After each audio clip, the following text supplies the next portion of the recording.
छत्रपती शिवाजी महाराज आग्र्याहून सुटले. मिठाईचे पेटारे बिटारे काही नव्हते. चक्क लाच देऊन महाराज आले आणि त्यासाठी किती हुंडा वटवले आहेत याचे सुद्धा पुरावे आहेत. अभिनेते राहुल सोलापूरकरांच्या वादग्रस्त वक्तव्यामुळे शिवप्रेमींच्या भावना दुखावल्या गेल्यात. याच वक्तव्यावरून राहुल सोलापूरकरांवर चहूबाजूंनी टीकाही झाली. सुषमा अंधारे, जितेंद्र आव्हाड, छगन भुजबळ यांनीही प्रतिक्रिया दिल्यात. सोशल मीडियावर राहुल सोलापूरकर तुफान ट्रोल झाले. अखेर त्यांनी शिवप्रेमींची माफी मागितली. छत्रपती शिवरायांचा अपमान करायचा हे माझ्या मनात येऊ सुद्धा शकत नाही, त्याचा विचार सुद्धा होऊ शकत नाही. लाच या शब्दामुळे जर शिवभक्त शिवप्रेमी नाराज झाले असतील तर मी मनपूर्वक दिलगिरी व्यक्त करतो. यावरून नेमके राहुल सोलापूरकर आहेत तरी कोण, त्यांचं संपूर्ण वक्तव्य काय होतं याचा सविस्तर आढावा या व्हिडिओतून घेणार आहोत. लाच या शब्दामुळे जर शिवभक्त शिवप्रेमी नाराज झाले असतील तर मी मनपूर्वक दिलगिरी व्यक्त करतो. राहुल सोलापूरकर यांनी स्वतः दिलेल्या माहितीनुसार 1.5 ते 2 महिन्यांपूर्वी त्यांनी रीमा अमरापूरकर यांना एक मुलाखत दिली होती. याच मुलाखतीत त्यांनी छत्रपती शिवाजी महाराजांच्या आग्र्याच्या सुटकेवर वक्तव्य केलं. ते वक्तव्य नेमकं काय, आधी ते पाहूया. छत्रपती शिवाजी महाराज आग्र्याहून सुटले. मिठाईचे पेटारे बिटारे काही नव्हते. चक्क लाच देऊन महाराज आले आणि त्यासाठी किती हुंडा वटवले आहेत याचे सुद्धा पुरावे आहेत.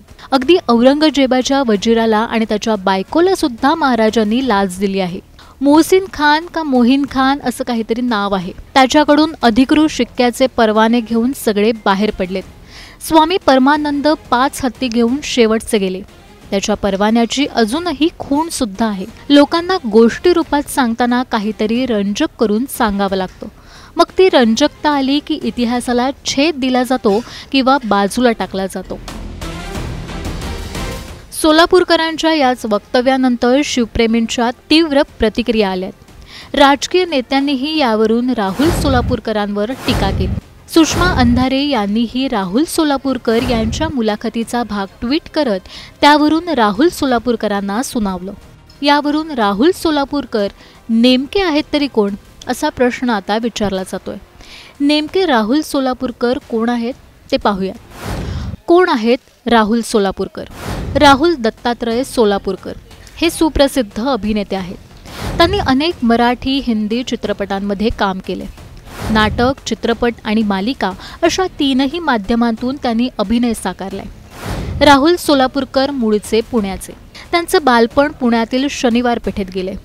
त्यांची आई शुभा सोलापूरकर देखील प्रसिद्ध लेखिका आहेत. वयाच्या 14व्या वर्षापासून सोलापूरकरांनी अभिनय क्षेत्रात रुची दाखवली.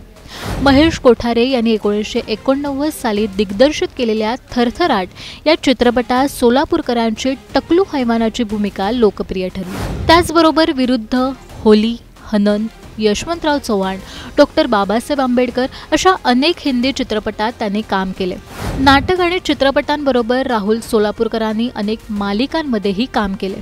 राहुल सोलापूरकर स्वामी विवेकानंद, शाहू महाराज, शिवाजी महाराज आणि सावरकर यांच्या इतिहासावर व्याख्यानही देतात. त्यांना जगभरातून व्याख्यानांसाठी आमंत्रित केले जातं. सोलापूरकरांची देवाशीत क्रिएशन नावाची निर्मिती संस्था आहे. या संस्थेसाठी त्यांनी शिवतीर्थ रायगड नावाची डॉक्युमेंटरी केली. आता पुन्हा एकदा छत्रपती शिवाजी महाराजांच्या इतिहासावरून केलेल्या वक्तव्यामुळे राहुल सोलापूरकर चांगले चर्चेत आले. त्यांच्या वक्तव्यानंतर वाद उफाळून आल्यावर त्यांनी तमाम शिवप्रेमींची जाहीर दिलगिरी व्यक्त केली आहे. आणि तुम्ही सांगाल तर आपण कधीच शिवाजी महाराज हा विषय बोलणार नाही असं भावनिक आवाहनही त्यांनी केले. छत्रपती शिवरायांचा अपमान करायचा हे माझ्या मनात येऊ सुद्धा शकत नाही, त्याचा विचार सुद्धा होऊ शकत नाही.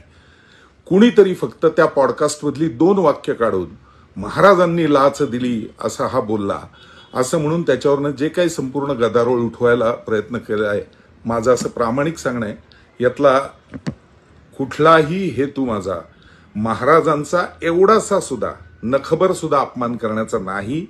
मी इतिहास रंजक कसा केला जातो, यासाठी काय काय गोष्टी भरल्या जातात हे सांगण्याचा फक्त प्रयत्न करत होतो. पण हे बोलण्याच्या नादात लाच या शब्दामुळे जर शिवभक्त शिवप्रेमी नाराज झाले असतील तर मी मनपूर्वक दिलगिरी व्यक्त करतो. छत्रपती शिवरायांचं गुणगान गातच आयुष्यभर मी मोठा झालेलो आहे.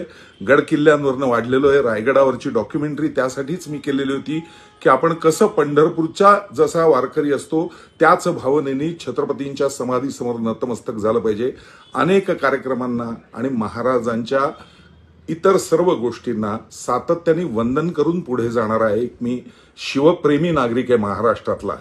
त्यामुळे ज्या कोणाला असं वाटत असेल की मी काही बोलल्यामुळे भावना दुखावल्या, शिवाजी महाराजांना कमी लेखण्याचा प्रयत्न केला, तर असं माझ्याच्यानी स्वप्नात सुद्धा होऊ शकत नाही. हे कायम लक्षात ठेवा. माझं प्रामाणिक मत एवढंच आहे की याच्यावरनं उगाच काहीतरी महाराष्ट्रात गदारोळ उठवू नका. तुम्ही म्हणत असाल तर इथून पुढे शिवाजी या विषयावर मी बोलणं सुद्धा बंद करेन. मी जो काही विषय मांडण्याचा प्रयत्न केला होता तो विषय मांडताना मी फक्त मूळ इतिहास आणि रंजकता असा विषय घेऊन त्याविषयी बोललेलो होतो. त्याविषयी अनेक इतिहास अभ्यासकांनी उत्तम लिहिलेले आहे. अनेक पुरावे उपलब्ध आहेत. फारसी गोष्टींपासून राजस्थानच्या बिकानेरच्या राजवाड्यात जिथं औरंगजेबाचा मूळ तो करार सगळा जो मिर्झा राजे जयसिंगांबरोबर झाला तो उपलब्ध आहे. माझं एवढंच म्हणणं आहे की उगाच एखाद्या शब्दावरनं कीस काढायचा आणि एखाद्या व्यक्तिमत्वाला सातत्याने झोडपायचं हा विषय कृपया सर्व शिवप्रेमी भक्तांनी बंद करावा. पुन्हा एकदा सांगतो, लाच हा शब्द वापरल्यामुळे जर कदाचित आपल्या सगळ्यांच्या भावना दुखावल्या असतील तर त्याबद्दल मी मनपूर्वक दिलगीर आहे. हा शब्द शिवाजी महाराजांना कमी लेखण्यासाठी अजिबात नव्हता. लाचखोर मंडळी औरंगजेबाची होती एवढं मात्र कायम लक्षात ठेवा. त्याचे पुरावे पण आहेत अगदी अली कुली खानपासून सगळ्यांचे. मी त्या विषयात आता मात्र पडणार नाही. लाच हा शब्द वापरल्याबद्दल मनपूर्वक दिलगिरी व्यक्त करतो. शिवरायांपुढे 1000 वेळा मी नतमस्तक आहे. कदाचित जर आपल्या या भावना दुखावल्या असतील तर त्या या माझ्या खुलाशामुळे दूर होतील अशी अपेक्षा. जय जिजाऊ, जय शिवराय, भारत माता की जय, वंदे मातरम.